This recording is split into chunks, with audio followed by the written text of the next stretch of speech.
बहुत स्वागत कहानी कुर्सी की देख रहे हैं आप। मैं हूं सौरभ, हमारे साथ हर्षवर्धन त्रिपाठी जी, विजय त्रिवेदी जी, विनोद अग्निहोत्री जी और समीर चौहानकर जी हैं। बिहार की राजनीति की हम बात कर रहे थे। आज तेजस्वी यादव अपनी 5 दिन की एक नई यात्रा लेकर शुरू कर रहे हैं, तो ये बात हुई कि इसमें कांग्रेस क्यों नहीं है और अलग यात्रा की जरूरत क्या है, इसकी बात उन्होंने बताई, जवाब दिया इसका। पप्पू यादव मोदी जी के मंच पर आए तो राजनीति तो कंट्रोवर्सी हो गई, वो खबर भी आपने देखी।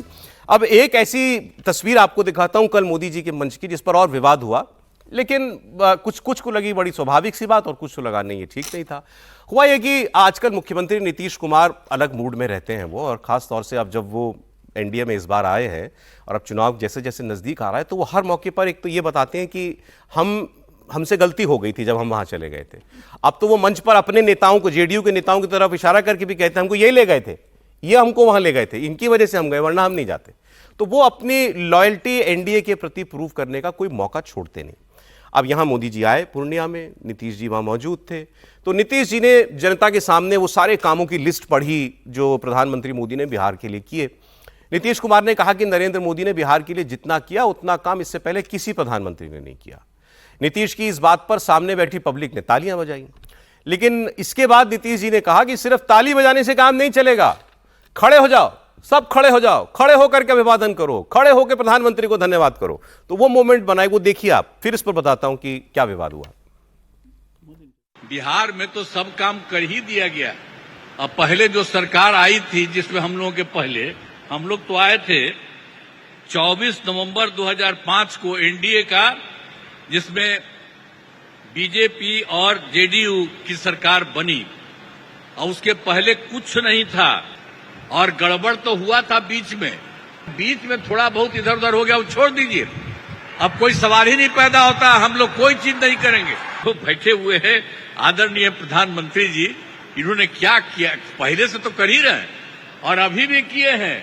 आप देख लीजिए कि जुलाई 2024 के बजट में बिहार को विशेष आर्थिक सहायता के रूप में सड़क, उद्योग, स्वास्थ्य, पर्यटन, बाढ़ नियंत्रण के लिए बड़ी राशि देने की घोषणा इन्होंने कर दिया। कितना बड़ा फायदा होने वाला है जरा याद करिए इनके द्वारा। आज दूसरी चीज इन्होंने फिर किया, फरवरी 2025 के बजट में बिहार के मखाना बोर्ड, एयरपोर्ट की स्थापना, पश्चिमी कोसी नहर की वित्तीय सहायता आदि की घोषणा की गई। हर तरह से इन्होंने किया, कितना फायदा होने वाला। तो इस सब काम के लिए आदरणीय प्रधानमंत्री जी, श्रद्धेय श्री नरेंद्र मोदी जी का मैं नमन करता हूं कि इन्होंने जितना काम करवाया है बिहार के लिए, तो जरा खड़ा होकर के एक बार प्रणाम करिए, खड़ा होकर प्रणाम करिए। तो ये बहुत बड़ी बात है, इसलिए आप काहे बैठी हुई हो तुम लोग, है खड़ा हो, वहां बैठे हुए खड़ा होके बोलो सब जगह। तो सब जगह से आप लोगों ने उनका स्वागत किया। तो नीतीश जी ने यूं ये कहा, ऐसे करके तारीफ करवाई, उन्होंने तालियां बजवाई मोदी जी के लिए, सब खड़े हो जाओ, थोड़ा सा डांट विदाई, बैठे क्यों, खड़े हो जाओ। आरजेडी और कांग्रेस के नेताओं को नीतीश कुमार का यह अंदाज पसंद नहीं आया। आरजेडी के सांसद मनोज झा ने कहा कि नीतीश कुमार ने मोदी जी को खुश करने के लिए बिहार का अपमान कर दिया, सभा में लोगों को खड़ा कराकर मोदी जी का अभिनंदन करवाना ये ठीक नहीं था। मैं समझता हूं प्रधानमंत्री जी थोड़े परेशान भी हो रहे हैं और बिहार की आंतरिक सर्वे उनको चैन से सोने भी नहीं दे रही है। 11 साल से ऊपर से तो आप हैं, अभी तो एसआईआर हो रहा था, कितना घुसपैठिया पकड़ा भैया, और अगर एक भी घुसपैठिया है किसी भी जिले में तो प्रधानमंत्री जी तेजस्वी यादव रिस्पॉन्सिबल नहीं है, आप और आपके गृह मंत्री रिस्पॉन्सिबल है। सबसे पहले आप दोनों का इस्तीफा हो जाना चाहिए। इतनी डॉग विस्लिंग, इतना जहर समाज में बोने की कोशिश किस लिए, कि किसी तरह इज्जत बच जाए चुनाव में। अब जिस प्रकार वो आदेश दे रहे थे महिलाओं को, खड़े हो जाओ जी, ये इस तरह का आत्मसमर्पण। गठबंधन अपनी जगह, आप बिहार के सीएम हैं, क्या करवा रहे हैं साहब। बिहार आहत होता है कई मसलों पर, उसका ध्यान रखिए। आत्मसमर्पण ये शब्द दिया है आरजेडी ने। सर, अब आत्मसमर्पण नीतीश जी ने मोदी जी के सामने किया या तेजस्वी जी ने राहुल जी के सामने किया? बीजेपी कहती है ड्राइवर बना दिया तेजस्वी जी को राहुल गांधी ने। दोनों ही हैं। दोनों समर्पण है। दोनों समर्पण है, लेकिन ना ना बोलेंगे क्या पहले अब ये वाली बात की कहा था ना ब्रेक से पहले कि हम सबके भोलेपन पर वारे जाए। नहीं, दोनों आत्मसमर्पण, और ये तो मतलब ये तो आत्मसमर्पण है ही। अच्छा, लेकिन मैं इसको बिहार के अपमान के तौर पर नहीं देखता। ठीक है, एक पॉलिटिकल लीडर्स जो है ना इस तरह से करते हैं, उसमें कर भी लिया, नहीं भी करते तो भी अच्छा था, लेकिन ये इसमें आत्मसमर्पण नहीं है, ऐसा नहीं। और ये आत्मसमर्पण की प्रधानमंत्री को जरूरत नहीं है नीतीश कुमार जी की। नीतीश कुमार जी को मन से बार बार लगता है। अभी तक कोई गिल्ट जो है ना उनका निकला नहीं है, और उनको खुद को भरोसा नहीं होता कि कहीं जो किए हैं वो कहीं फिर कुछ ना हो जाए। नहीं ऐसे बोलना नीतीश कुमार का, खड़े हो जाए बैठे क्यों, ये मतलब एक जनरल लीडर, वो जो लोग बैठे थे उनको बुरा लगा होगा क्या? नहीं, कोई बुरा नहीं लगा, और वो लीडर भी उस तरह के हैं। लोकल जो एक लीडर होते हैं ना, जिनका एक लालू जी को आप देखिए, लालू जी होते तो कहते सुना नहीं तूने, खड़ा हो जाओ। मतलब यदि ऐसा होता तो वो कोई उसको अपमान की तरह से आप मत देखिए। लेकिन आत्मसमर्पण नीतीश कुमार जी का पॉलिटिकल सरेंडर है, इसमें कोई शक मुझे नहीं लगता है इस बात को लेकर। पप्पू जी की आप बात कर रहे हैं, मैं पप्पू जी के लिए आपकी बात नहीं कर रहा, मैं कह रहा हूँ कि पप्पू जी की ये तस्वीर पॉलिटिक्स में एक तो बिना मैसेज के, बिना ऑप्टिक्स के कुछ होता नहीं। सांसद जी को यदि प्रधानमंत्री से बात करनी तो प्रधानमंत्री जी तो बाद में भी मिलते, चाय पी रहे होंगे, कार्यक्रम में होंगे, ये सारा मैसेज और उसको स्माइल देकर बहुत बार होता है ना। फिर आप क्यों वो चर्चा करते हैं कि किसी दिन बीजेपी का कोई नेता प्रधानमंत्री जी के साथ खड़ा है, प्रधानमंत्री जी गए और उन्होंने उसको नहीं देखा, क्यों आप ऑप्टिक्स पर चर्चा करते हैं? और ये ऑप्टिक्स तो राहुल गांधी जी के लिए खास तौर से है। नहीं सर, हम तो मान रहे हैं कि ऑप्टिक्स, सुने ना, हम तो मान रहे हैं कि ये ऑप्टिक्स बनाने के लिए किया, और खास तौर पर पप्पू यादव ने किया। आप ठीक कह रहे हैं, बाद में मिल लेते, और सीमांचल में तो चलेगा, चल के आए, कान में कुछ कहना, ये विनोद जी नहीं मान रहे थे, इन्होंने कहा ये बड़ी सामान्य बात है। नहीं, वो स्टेज पर रुके नहीं, उसके बाद चले गए, क्योंकि उसका प्रधानमंत्री का राजनीतिक भाषण होना था। और कोई सांसद, कोई पॉलिटिकल पार्टी का सांसद जो दूसरी पार्टी का, वो आमतौर पर नहीं आता, और इस एमपी तो नहीं आते। चीफ मिनिस्टर की एक वो होती है कि प्राइम मिनिस्टर के साथ प्रोटोकॉल में होना चाहिए। नहीं, क्षेत्र में आते हैं एमपी, ऐसा नहीं है, नहीं आते हैं, लेकिन उसकी मंच में भी आते हैं। अडवाणी जी के साथ मैं गया था खजुराहो, और वहाँ सत्यव्रत चतुर्वेदी सांसद थे, और जैसे उद्घाटन था वहाँ के लोकल एयरपोर्ट पे किसी उसका, वो आए, बाकायदा भाषण दिया उन्होंने, और कहा कि हमारे क्षेत्र में आए, इसलिए आज के अदावत वाली राजनीति में आना कोई मतलब नॉर्म नहीं है। देखिए, और आपने जो सवाल किया था वो महत्वपूर्ण था कि यदि उस दिन वो नहीं होता तो शायद ये नहीं होता। अगर इनको तेजस्वी के ट्रक पे ना चढ़ने दिया गया होता, चढ़ने पप्पू यादव का बयान होता तो ये शायद आप लोगों ने पप्पू यादव का बयान नहीं सुना है। कल पप्पू यादव स्पष्ट बोल चुका था कि प्रधानमंत्री मोदी के कार्यक्रम में मैं सिर्फ स्टेज पे जाऊंगा क्योंकि मैं वहां का सांसद हूं, बाकी मैं किसी कार्य में उपस्थित नहीं रहने वाला हूं। प्रधानमंत्री मोदी एनडीए के हैं, बीजेपी शासित है, मैं कांग्रेस से जुड़ा हुआ आदमी हूं, मैं सारे कार्यक्रम से दूरी बनाने वाला हूं। उन्होंने कहा सिर्फ मैं पहले जाऊंगा और भाषण के समय रुकूंगा नहीं, ये कल वो बोल चुके थे स्पष्ट। तो वो आए, प्रधानमंत्री से मिले 2 मिनट, उनको जो बात कहनी होगी, चेहरा दिखाना होगा कि मैं आया हूं, जो प्रधानमंत्री ने कुछ कहा होगा वो उस पर हंसे होंगे, उसके बाद स्टेज से उतर के चले गए। वो पूरे भाषण में स्टेज पे नहीं थे, उसके बाद प्रधानमंत्री का जो कार्यक्रम हुआ उसके अंदर नहीं गए, तो चले जाते सीधे जाके नमस्ते करने की क्या जरूरत थी? नीचे भी मिल सकते थे ना उनसे, वो क्लियर है कि वो भी उनको भी दिखाना था कि भाई कैसे। सर, एक बिहार की आखिरी खबर बता रहा हूं, फिर मैं आपको यूपी की बड़ी इंटरेस्टिंग खबरें बताऊंगा। दरभंगा में एक यूट्यूबर की कथित पिटाई पर पॉलिटिक्स चल रही है, और तेजस्वी यादव इसको अगले लेवल पर ले गए हैं। तेजस्वी यादव ने दरभंगा में इस एनडीए सरकार में मंत्री बिहार की जीवेश मिश्रा पर एफआईआर दर्ज कराई है। तेजस्वी ने एफआईआर दर्ज कराकर मंत्री के खिलाफ एक्शन की मांग की है। एक्चुअली बिहार के नगर विकास मंत्री जीवेश मिश्रा पर एक यूट्यूबर ने मारपीट करने का आरोप लगाया। ये दरभंगा जिले में हुई जब मंत्री एक शोक सभा में गए हुए थे। यूट्यूबर दिलीप कुमार ने गांव की समस्याओं को लेकर वहां उनसे सवाल जवाब किए, जिस पर मंत्री और उनके सहयोगियों ने ऐसा कहा जा रहा है कि उनकी पिटाई कर दी। हालांकि मंत्री जीवेश कुमार अब इसे साजिश बता रहे हैं और यूट्यूबर पर विपक्ष के इशारे पर काम करने का आरोप लगा रहे हैं। लेकिन जो तस्वीर आप देख रहे हैं, इस तस्वीर को जरा सुनाइएगा, दिखाइएगा। तेजस्वी यादव थाने चले गए मंत्री के खिलाफ एफआईआर करने, और कहा कि मैं इस मुद्दे को छोड़ूंगा नहीं जब तक मंत्री गिरफ्तार नहीं हो।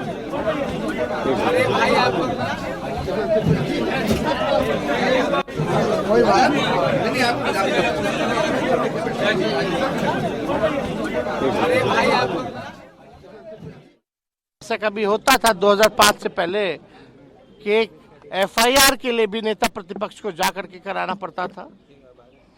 क्या पत्रकारों को इस तरह का माँ बहन की गाली देके पीटा जाता था? पहले तो ऐसा 2005 से पहले नहीं होता था। तो मुख्यमंत्री तो अचेत अवस्था में, उनको तो कुछ पता ही नहीं होगा। जो रिटायर्ड अधिकारी जितना बताएंगे उतना ही जो है वो करेंगे। ये भ्रष्ट सरकार है। समीर जी, इस पर आपको और बता सकते हैं पूरा मामला था क्या एक्चुअली? जी समीर जी। देखिए, बेसिकली एक भ्रष्टाचार का कोई मामला था, उसके ऊपर उन्होंने इससे फोन पे बात की थी और ऐसा कहा जा रहा है कि जीवेश मिश्रा ने जो गाली गलौज की थी उसका ऑडियो वायरल हुआ था और उसके पीटा भी था इनको। अब चूंकि ये मामला अति पिछड़ा, जो यूट्यूबर है वो अति पिछड़े समुदाय से आता है, और आप देखिए तेजस्वी यादव हेलीकॉप्टर से दरभंगा पहुंचे, मतलब वो वहां थे नहीं, हेलीकॉप्टर से दरभंगा पहुंचे, उसको साथ में लिया और जाकर उन्होंने वहां एफआईआर दर्ज करवाई। एफआईआर दर्ज कराने के लिए हेलीकॉप्टर से दरभंगा पहुंचे तेजस्वी यादव। तेजस्वी यादव ने कहा कि पूरे जिले में इसके खिलाफ प्रदर्शन होगा। एक ब्राह्मण मानसिकता के आदमी ने अति पिछड़े वर्ग के आदमी के साथ मारपीट की है, और यह सवर्ण मानसिकता की जो सरकार समर्थन दे रही है और अति पिछड़े पे जो अत्याचार हो रहा है, ये पूरे चुनाव तक हम इसे जिंदा रखेंगे इस मुद्दे को और विधानसभा तक लेके जाएंगे। और इस तरीके से बात अगर वो तेजस्वी यादव कर रहे हैं, हालांकि मिश्रा का बयान आया है कि भाई उनकी जो बात थी उसको गलत तरीके से पेश किया गया है। हालांकि उन्होंने स्वीकार किया कि उनके समर्थकों ने मारपीट जरूर किया, उन्होंने कहा मेरा उसमें इन्वॉल्वमेंट नहीं है, समर्थक नाराज हो गए, अगड़ा पिछड़ा बना दिया तेजस्वी यादव ने इसको। बोलिए। देखिए, मैं इस मसले पर टिप्पणी करने की कोई जरूरत नहीं समझता अगर ये सुनाई नहीं देता कि इसमें भी अगड़ा पिछड़ा बना दिया और ये राज्य के मुख्यमंत्री होने की तैयारी कर रहे हैं। कोई मुद्दा है अगर तो कोई मुद्दा होगा ना, किसी विषय पर आपको कोई यूट्यूबर, कोई पत्रकार, कोई आम व्यक्ति, कोई गांव वाला, कोई भी है, लड़िए ना सरकार से। जब आप इसको अगड़ा पिछड़ा बनाते हैं तो इसका मतलब है कि ये नेचुरल नहीं था, ये मैन्युफैक्चर्ड है। आपने ये तैयार किया, चुनाव का समय है, मंत्री के नाम के आगे मिश्रा लिखा हुआ है, आपको लगा चलो सही है भाई, इसमें भी अगड़ा पिछड़ा कर देते हैं। और अगर मंत्री अगड़ा है और गाली दी है और पत्रकार पिछड़ी जाति का है ना, मैं यही कह रहा हूं, गाली दी है वाला मसला जो है वो गाली के जाति की वजह से दी है क्या? मतलब ये भी तो सवाल उठना चाहिए। कई बार हम लोग, मैं आपको इसमें मतलब एतराज और अचरज क्यों है मैं ये नहीं समझ नहीं, मुझे एतराज इसलिए है कि जो व्यक्ति कह रहा है कि 2005 के पहले आपने देखा है क्या, अब वो मुख्यमंत्री होने का दावा कर रहा है, 2-2 बार उप मुख्यमंत्री है, हर बात में जाति बात लेकर आ रहे हैं। और बिहार उस वक्त ये हम चर्चा कर रहे हैं, कितनी कम चर्चा हुई। पूर्णिया में शानदार एयरपोर्ट बन गया, कितनी कम चर्चा हुई। पटना का एयरपोर्ट नया हो गया, कितनी कम चर्चा हुई। सिर्फ साल भर में केंद्र सरकार ने 1.25 लाख करोड़ की परियोजनाएं बिहार में शुरू की हैं। 1.25 लाख करोड़ की। किसको लाभ मिलेगा? वो ब्राह्मण, राजपूत, भूमिहार, इस तरह से यादव और पटेल या मुसलमान, ये देख के होगा। चलिए, ले आप अच्छा कि आप ऐसी बात आपने कही। नहीं ठीक है, लेकिन यूपी में तो ये खुल के हो रहा है, जातियां गिनाई जा रही हैं, गिनी जा रही हैं, और ये काम कर रहे हैं अखिलेश यादव। यूपी में अखिलेश यादव ने चुनाव की तैयारी शुरू कर दी है। अखिलेश लगातार वो एक जात गिना कर, कभी ट्विटर पर लिखकर बात करते हैं, उनके कार्यक्रमों में जा रहे हैं। अखिलेश यादव ने कहा कि वो सभी जातियों को अपने साथ जोड़कर उत्तर प्रदेश की अगली सरकार बनाएंगे, क्योंकि बिहार चुनाव खत्म होने के 400 दिन के बाद यूपी का चुनाव होना है, ये अखिलेश यादव ने कहा। और उन्होंने कहा कि इसकी तैयारी जो है वो हमने शुरू कर दी है। अच्छा, इसके सामने अब वो 2 लेवल पर काम कर रहे हैं। एक तो जो छोटी जातियों से जुड़े हुए नेता इस वक्त योगी सरकार में शामिल हैं या बीजेपी के साथी हैं, वो बार बार कहते हैं मैं इन नेताओं को बड़ा नहीं बनाना चाहता, उन पर रिएक्ट नहीं करते हैं तो तंज में करते हैं या उनको कमतर बताने के लिए करते हैं, लेकिन उन्हीं की जातियों के सम्मेलनों में भी जाते हैं और अपनी पार्टी में उस जाति के जो नेता हैं उसको बढ़ाने का काम वो करें। वो कह रहे हैं कि मुझे जातियां तो चाहिए लेकिन ये लीडर नहीं चाहिए जो ये बने हुए हैं फिलहाल इनके। तो मैं आपको पहले जो उन्होंने कहा कि भाई अब बिहार के बाद 400 दिन का समय है, अगली सरकार हम बनाएंगे, सुनिए उनकी बात। जब हम बैठे हैं, अगर चैट जीपीटी पर हम लोग पूछेंगे कि 11 जनवरी जब चुनाव डिक्लेयर होगा तो कितने दिन बाकी बचेंगे, तो दिन लगातार कम हो रहे हैं, हर दिन जा रहा है। और जिस समय बिहार का चुनाव खत्म होगा तो यूपी के चुनाव के लिए 400 दिन के आसपास बचेंगे दिन। तो इसलिए समाजवादी पार्टी ने तैयारी करना शुरू कर दी है। लोग विकास चाहते हैं, लोग खुशहाली चाहते हैं, लोग तरक्की चाहते हैं। जितना विकास होगा, जितनी खुशहाली होगी, जितना कारोबार बढ़ेगा, लोगों को नौकरी, रोजगार और हमारी अर्थव्यवस्था बेहतर होगी। ये बीजेपी वाले झूठे लोग हैं। अब इन्होंने जो राजभर जी मंत्री हैं सुभाषपा के, उनके लिए क्या कहा मैं आपको दिखाऊं, लेकिन जातियों की चूंकि बात चली, आप देखिए 15 सितंबर को विश्वकर्मा समाज के लोगों से मिले, मतलब कल। 13 सितंबर को निषाद समाज से मिले, 12 सितंबर को सिख समुदाय के लोगों से मिले, 4 सितंबर को मुस्लिम समाज के रिप्रेजेंटेटिव से मिले, 2 सितंबर को भी मुस्लिम समाज के लोगों से मिले थे, और 21 अगस्त को कुर्मी, पाल, बेनवंशी, मौर्य, राजभर समाज से जुड़ा एक पोस्ट इन्होंने एक्स पर लिखा था। 19 अगस्त को पिछले महीने गुर्जर समाज से मिले थे और लिखा था गुर्जरों की यही पुकार, पीडीए अपना परिवार। तो ये इस तरीके से वो तो खुलकर कह रहे हैं कि हाँ जातियां जोड़नी पड़ेंगी मुझे यूपी के इलेक्शन के लिए, और ठीक है जाति का जाति पर जाता है इलेक्शन, तो हर पार्टी ये काम करेगी, लेकिन अखिलेश यादव बड़ा वोकली और खुलकर इस काम को जो है वो कर रहे हैं। तो पहले सर इस पर एक आपका रिएक्शन। देखिए, अखिलेश जी वही कर रहे हैं जो उनके पिता मुलायम सिंह यादव किया करते थे, और अखिलेश जी देर से कर रहे हैं इस काम को। मुलायम सिंह यादव, मुझे याद है चुनाव से 1 साल पहले से ही साहू समाज की रैली, प्रजापति समाज की रैली, नाई सविता समाज की रैली, इस तरह तमाम समाजों की सभाएं किया करते थे। मैंने उनकी कई सभाएं अटेंड भी की थी। अखिलेश जी ने बीच में सब छोड़ दिया था।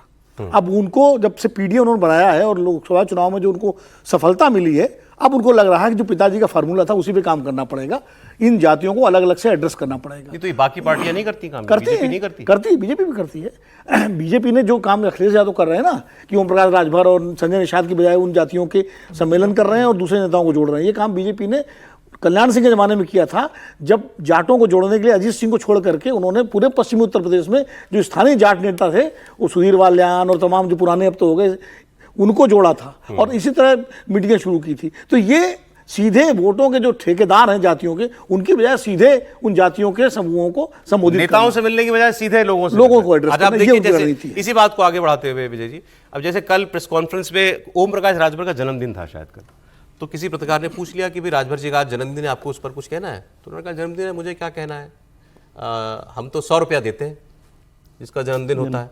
अब राजभर, अब ये 100 रुपये से काम होता हो तो हम 100 रुपया दे सकते हैं। तो ये आपको सुनने में लगेगा कि बड़ा ये तो अपमानजनक बात है, लेकिन इसके आगे कुछ है बताने के लिए मेरे पास, बताऊंगा। आप सुनिए पहले अखिलेश यादव का रिएक्शन। मैं क्या करूं इसके लिए? जन्मदिन उनका था, मैं क्या करूं उसके लिए? 100 रुपए से काम चलता हो तो भिजवा दें।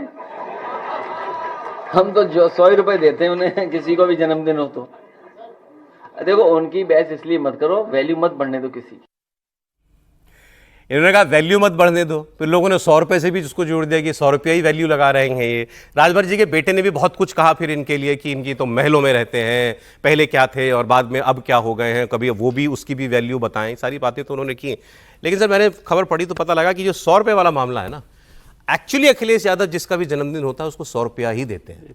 अभी पीछे वो इकरा हसन जो है सांसद, उनका जन्मदिन था, एक प्रिया सरोज है शायद इनकी पार्टी की सांसद, उनका भी जन्मदिन था, तो ये 100 रुपया ही देते हैं। तो ऐसा नहीं था कि ये 100 रुपये वाला, उन्होंने कहा तंज में जरूर, लेकिन 100 रुपया वो एक्चुअली शगुन में देते हैं। जी नहीं, ऐसा बहुत सारे नेताओं को मैंने देखा है, क्योंकि वो नेताओं को क्या हर जगह जाना होता है, ये करना होता है, और फिर यदि अलग अलग जगह अलग अलग पैसा दें तो वो लगता है कि भाई आप उसको अलग अलग तरीके से तोल रहे हो। मैंने बीजेपी में भी, कांग्रेस में भी ऐसे नेताओं को देखा जो शादी में भी जाते हैं ना, तो वो 100 रुपये का लिफाफा पकड़ा देंगे, जबकि वो केवल इसलिए कि शगुन के तौर पे, और एक राजनेता है तो कुछ खाली मुद्दा वो नहीं है। मुद्दा जो हो रहा है महत्वपूर्ण है कि छोटी छोटी जातियों को जोड़ने का काम, जैसे अभी बात हुई कि कल्याण सिंह जी ने जोड़ा भारतीय जनता पार्टी में, और उसके बाद दूसरा दौर आया जब अमित शाह जी आए भारतीय जनता पार्टी के प्रभारी बन के उत्तर प्रदेश में, तो उन्होंने भी यही काम किया, और उन्होंने जो बिल्कुल जड़े जमा कर बैठे हुए थे नेता, उनको अलग करके जो नए जातियों के नए नेता थे उनके साथ ये कनेक्ट का काम किया। तो वो बहुत महत्वपूर्ण होता है और वो बहुत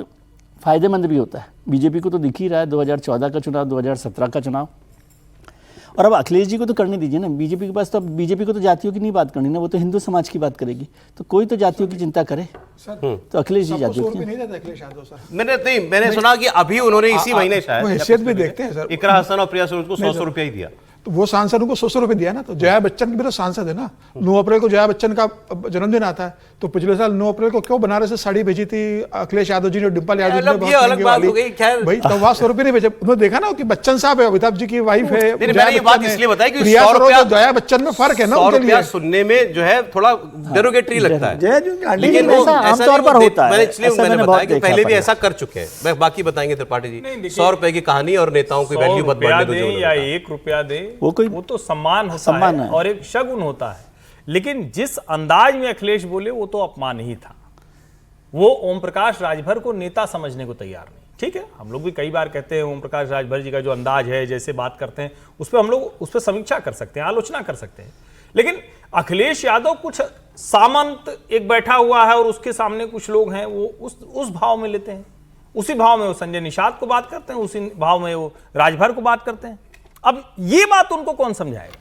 और आप लोग सब कह रहे हैं ऐसा आपको लग रहा है अगर उनका साथ छोड़ गए ओपी राजभर, तो अब वो अब आज वो मतलब उनके मन में उनके लिए खटास है, तो अब उसको आप उसमें आप सामंतवाद देख लीजिए, किसी को केवल वो राजनीतिक बैर लगेगा। नहीं, राजनीतिक बैर आप किसी व्यक्ति को जब उस तरह से बात करते हैं, लेकिन ओम प्रकाश राजभर आज अपने राजभर समाज के नेता के तौर पर हैं।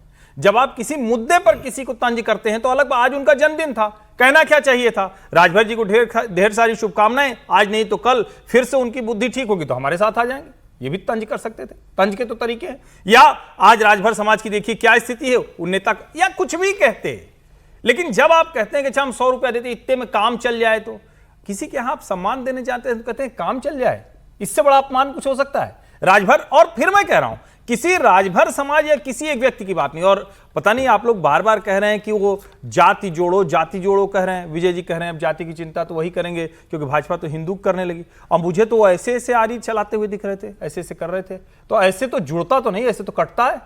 तो हमें तो दिख रहा है कि जाति तोड़ने की बात कर रहे हैं, जाति जोड़ने जैसा तो कहीं दिख नहीं रहा है। और पूरे में आप देखिए वही दिखता है, जब से पीडीए उन्होंने शुरू किया सिर्फ जाति तोड़ने की बात कर रहे हैं। जोड़ने की अगर बात करते हैं तो क्या समाजवाद से ज्यादा बड़ा पीडीए नाम है? क्या समाजवाद से ज्यादा बड़ा वो अम्ब्रेला छतरी विचार कुछ है? इसका मतलब कि अपने में उनको मुश्किल हुई है, इसलिए वो जाति तोड़ने की बात कर रहे हैं। चलिए ब्रेक हमको ऐसा है ना, अगला जन्मदिन पर देखिएगा, हो सकता है कि वो उनका ज्यादा सम्मान कर रहे हैं। नहीं, एक्चुअली लोकसभा चुनाव में उन्होंने सुखदेव राजभर और रामचंद्र राजभर नाम के 2 नेता राजभर समाज ने पैदा किए और जो जीते चुनाव, और ओम प्रकाश राजभर के प्रत्याशियों को की मतलब कोई हैसियत नहीं बची। तो वो लग रहा है कि वो ओम प्रकाश राजभर का भाव क्यों बढ़ाएं?